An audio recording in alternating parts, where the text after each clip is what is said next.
అప్పుల బాధలు వెంటాడుతున్నాయా? అయితే 6 జేవిఆర్ వారి జాతిరత్నాలు ధరించండి. కేసీఆర్ కుటుంబ పంచాయతీ తారాస్థాయికి చేరింది. తెలంగాణ రాజకీయాల్లో బీఆర్ఎస్ ఎన్నడూ లేని కష్టాన్ని ఎదుర్కొంటా ఉంది. ఒకవైపు రాష్ట్రంలో అధికారాన్ని కోల్పోయింది, ఇంకోవైపు పార్లమెంట్ ఎన్నికల్లో ఒక్క స్థానాన్ని కూడా గెలవలేకపోయింది, ఇంకోవైపు కుటుంబ పంచాయతీ. ఇప్పుడు ఈ కుటుంబ పంచాయతీని తేల్చుకునే దానికోసం ట్రబుల్ షూటర్ హరీష్ రావుని రంగంలో దింపబోతున్నట్టు తెలుస్తూ ఉంది. ఇవాళ కేసీఆర్ హరీష్ రావుల భేటీ జరిగింది. ప్రధానంగా 3 అంశాలు చర్చకు వచ్చినట్టు తెలుస్తూ ఉంది. మొదటిది, కవితని బుజ్జగించడం ఎలా? కవిత డిమాండ్లో వేటిని మనం అంగీకరించగలం, వేటిని అంగీకరించలేం? కవితని ఎలా పార్టీలో ఆపుకోవాలి? కవిత నుంచి పార్టీ మీద లేదా కుటుంబం మీద ఎలాంటి కామెంట్స్ రాకుండా ఎలా కట్టడి చేయాలి అనేది ప్రధానంగా మొదటి అంశం. రెండో అంశం, కవిత ఒకవేళ పార్టీ నుంచి వెళ్ళినా, మనం పంపించాల్సి వచ్చినా కవిత వల్ల ఎలాంటి డ్యామేజ్ జరగకుండా పార్టీని ఎలా కాపాడుకోవాలి? కవితతో పాటు మన పార్టీ నుంచి ఎలాంటి లీడర్లు పోకుండా, క్యాడర్ కూడా పోకుండా ఎలా కట్టడి చేసుకోవాలి? రేపు కవిత బయటికి వెళ్ళిన తర్వాత కుటుంబం మీద కానీ పార్టీ మీద కానీ ఎలాంటి కామెంట్స్ చేసినా దానికి మనం ఎలా బదులివ్వాలి? అంటే కవిత నుంచి డ్యామేజ్ కాకుండా పార్టీని కుటుంబాన్ని ఎలా కాపాడుకోవాలి అనేది రెండో అంశంగా తెలుస్తుంది. మూడో అంశం, 5వ తారీఖున జూన్ 5వ తారీఖున కాళేశ్వరం విచారణకు కేసీఆర్ పిలవడం జరిగింది. విచారణకు కేసీఆర్ హాజరైతే ఎలాంటి సమాధానాన్ని కమిషన్ ముందు ఉంచాలి, అక్కడ ఎలాంటి ప్రశ్నలు ఎదురయ్యే అవకాశం ఉంటుంది? రెండోది, కేసీఆర్ విచారణకు హాజరు కావటాన్ని సానుభూతిగా ఎలా మార్చుకోవాలి? తెలంగాణ జాతిపితగా చెప్పుకుంటారు బీఆర్ఎస్ నాయకుడు కేసీఆర్ని. అలాంటి కేసీఆర్ని ఏకంగా కాళేశ్వరం కమిషన్ అవినీతి విషయంలో విచారణకు పిలవటం మీద బీఆర్ఎస్ ఆందోళన కార్యక్రమాలు నిర్వహించాలి. అంటే కేసీఆర్ని ఇబ్బంది పెడుతూ ఉన్నారు, కేసీఆర్ చేసిన తప్పేంటి? కేసీఆర్ తన ప్రాణాన్ని అడ్డుగా పెట్టి తెలంగాణ సాధించి పెట్టాడు, తెలంగాణ అభివృద్ధి కోసం అహానిశలు శ్రమించాడు, తెలంగాణ అభివృద్ధి కోసమే ఒక విజన్తో కాళేశ్వరం ప్రాజెక్టు నియమించాడు. అలాంటి కేసీఆర్ని ఇవాళ కాంగ్రెస్ ప్రభుత్వం, రేవంత్ రెడ్డి ప్రభుత్వం వ్యక్తిగతంగా ఇబ్బంది పెట్టే ప్రయత్నం చేస్తూ ఉంది. కేసీఆర్ చేసిన తప్పేంటి? ఇలా ఒక సానుభూతి అస్త్రాలు ప్రజల్లోకి ఎలా తీసుకెళ్ళాలి?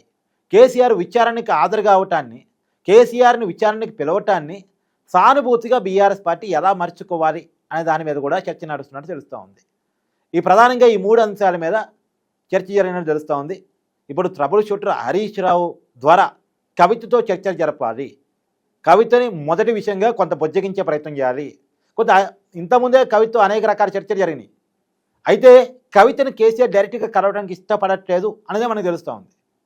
కేవలం పార్టీ పెద్దల ద్వారా మాత్రమే మాట్లాడించాలని చూస్తున్నారు. కవిత మీద కేసీఆర్ చాలా కోపంగా ఉన్నారు. ఈ కోపం అనేటువంటిది ఇవాళది కాదు, చాలా కొన్నాళ్ళుగా వస్తూ ఉంది. మనం చూస్తూ ఉన్నాం, తీహార్ జైల్లో కవిత ఉన్నప్పుడు, అంటే ఢిల్లీ లిక్కర్ స్కామ్లో అరెస్ట్ అయ్యి తీహార్ జైల్లో ఉన్నప్పుడు కూడా కవితను చూడటానికి కేసీఆర్ పోలే. ఆ రోజే కవిత నేను రాజీనామాకు సిద్ధమని చెప్పింది అనేది కవిత స్వయంగా చెప్పింది. ఆ రోజుల్లోనే పార్టీకి ఎమ్మెల్సీకి రాజీనామా చేస్తాను, ఆ ఎన్నికల్లో అప్పుడు వచ్చిన పార్లమెంట్ ఎన్నికల్లో బీజేపీ బీఆర్ఎస్ కొలాబరేట్ అయినాయి, అందుకే పార్లమెంట్ ఎన్నికల్లో బీఆర్ఎస్ ఒక సీటు కూడా గెలవలేదు. నా అరెస్ట్ విషయంలో కూడా అందుకే బీఆర్ఎస్ మాట్లాడలేదు, కేసీఆర్ మాట్లాడలేదు. నిజంగా కూడా బీఆర్ఎస్ కవిత అరెస్ట్ విషయంలో పెద్దగా స్పందించలేదు, ఆందోళన కార్యక్రమాలు చేయలేదు, రాజకీయంగా దాన్ని ఎన్నిక్యాచ్ చేసుకునే ప్రయత్నం చేయలేదు, కవితకి సానుభూతి తీసుకొచ్చే ప్రయత్నం చేయలేదు. కారణం ఏంటంటే ఢిల్లీ లిక్కర్ స్కామ్లో కవిత అరెస్ట్ కావటం పట్ల తెలంగాణ ప్రజలు కవితకు వ్యతిరేకంగా స్పందించాలి తప్ప అనుకూలంగా స్పందించలేదు. ప్రజల్లో వ్యతిరేకత ఉన్న అంశాన్ని బీఆర్ఎస్ పూసుకోవాలని అనుకోదుగా సాధ్యం ఏ రాజకీయ పార్టీ కూడా. సరే, ఆ విషయంలో కొంత కాముగా ఉంది. కాకపోతే అక్కడక్కడ మాట్లాడినప్పుడు మాత్రం బీజేపీ కావాలని కుట్రపూరితంగా కేసు పెట్టింది అన్నదాన్నే ప్రస్తావించింది.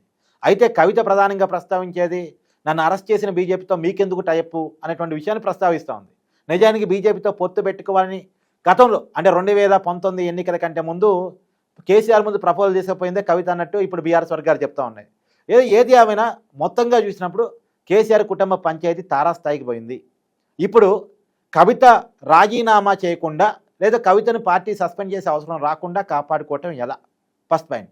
ఎందుకంటే కవిత మరీ కామెంట్స్ పెంచిందనుకో తప్పనిసరిగా సస్పెండ్ చేయాల్సి వచ్చింది. ఇప్పుడు నడుస్తున్న చర్చ ఏంటంటే కవిత రాజీనామా ఉందా లేదు కవితను పార్టీ సస్పెండ్ చేయటం ఉందా? కవిత కోరుకునేది ఏంటంటే పార్టీని నన్ను సస్పెండ్ చేయాలి, దానివల్ల తన సానుభూతి వస్తే. చూసారా, నేను బీసీ గురించి మాట్లాడితే, ఎస్సీ గురించి మాట్లాడితే, తెలంగాణ వాదుల గురించి మాట్లాడుతుంటే, పార్టీ క్యాడర్ గురించి మాట్లాడుతుంటే నన్ను సస్పెండ్ చేశారు, ఎంత అన్యాయం చేశారు చూడండి. కేటీఆర్కి పగ్గాలు అప్పచెప్పడం కోసం నన్ను సస్పెండ్ చేశారు, నేను మా బాపుని కేసీఆర్ ఒక్క మాట కూడా అనలేదు, ఆయనే మా నాయకుడు అని చెప్పాను, కాకపోతే కేటీఆర్ అన్నానేమో అని చెప్పేసి ఇలా మాట్లాడే ప్రయత్నం చేస్తుంది. వాళ్ళు ప్రశ్నిస్తున్న నా తప్ప అంటది.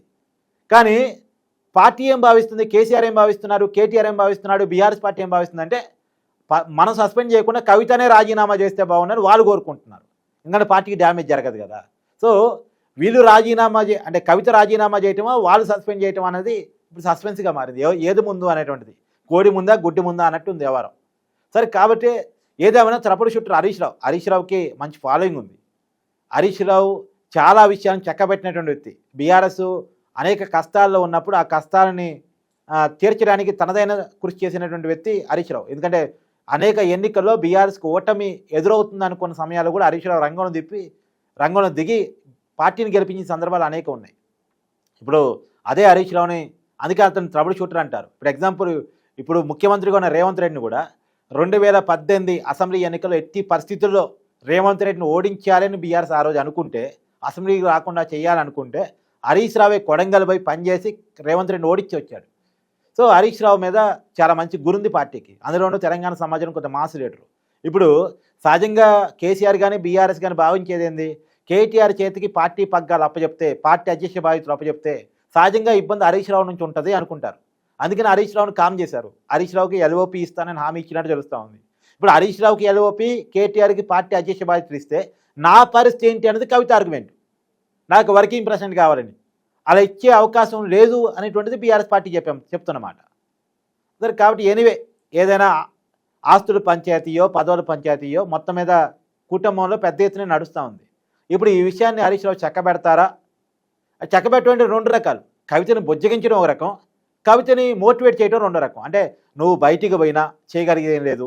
ఇప్పుడు జగన్ వ్యతిరేకంగా షర్మిల రంగంలో దిగింది, బయటకు వచ్చింది, కొత్త పార్టీ పెట్టుకుంది, తర్వాత కాంగ్రెస్లోకి వెళ్ళింది.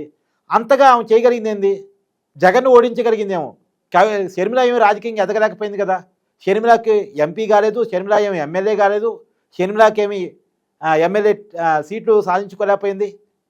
కాబట్టి నీకు ప్రయోజనం ఉండదు. ఇప్పుడు హరీష్ రావు కవితకి చెప్పబోయేది ఏంది? మోస్ట్లీ నువ్వు బయటికి పోతే నువ్వు పార్టీని బదనాం చేయగలవు, కేటీఆర్ని బదనాం చేయగలవు, అంతవరకు చేయగలవు. కానీ నీకేంటి ఉపయోగం? నువ్వు పార్టీ పెట్టడం వల్ల, కొత్త పార్టీ పెట్టడం వల్ల నీకేమన్నా ఎమ్మెల్యే పదవులు వస్తాయా, ఎంపీ పదవులు వస్తాయా? అవేమీ రావు. వాస్తవాలు తెలుసుకో, గ్రౌండ్ ఏంటో తెలుసుకో అని హరీష్ రావు మోటివేట్ చేయబోతున్నట్టు తెలుస్తూ ఉంది. సరే, ఆ మోటివేషన్ కవిత లొంగిద్దంటే కవిత కూడా అంత చిన్న పనిషం కాదు. కవితకు కూడా చాలా విషయాలు తెలుసు. కవిత చాలా కోపంగా, చాలా అసహనంగా ఆ పార్టీ పట్ల ఉంది. కాబట్టి అంత ఈజీగా లొంగే మనిషి కాదు. ఆమె చెప్తుంది నేను మొండిదాన్ని అని చెప్పేసి, కేసీఆర్ కంటే మొండిదాన్ని నేనని చెప్పేసి. కాబట్టి సరే, కేసీఆర్ ఎంత మొండోడో కవిత అంత మొండిది. కాబట్టి ఏదేమైనా ఈ మొండితనం ఎక్కడ తెగిద్ది అని చూడాలి. ఒకవేళ కవిత రాజీనామా చేసినా లేదా కవితను సస్పెండ్ చేయాల్సి వచ్చినా కవిత నుంచి పార్టీకి డ్యామేజ్ కాకుండా పార్టీని ఎలా కాపాడుకోవాలి అనే అంశం కూడా హరీష్ రావుతో కేసీఆర్ చర్చించినట్టు తెలుస్తోంది. మరి హరీష్ రావు ఆ పార్టీని ఏం చేస్తారు ఏంటి అని చూడాలి.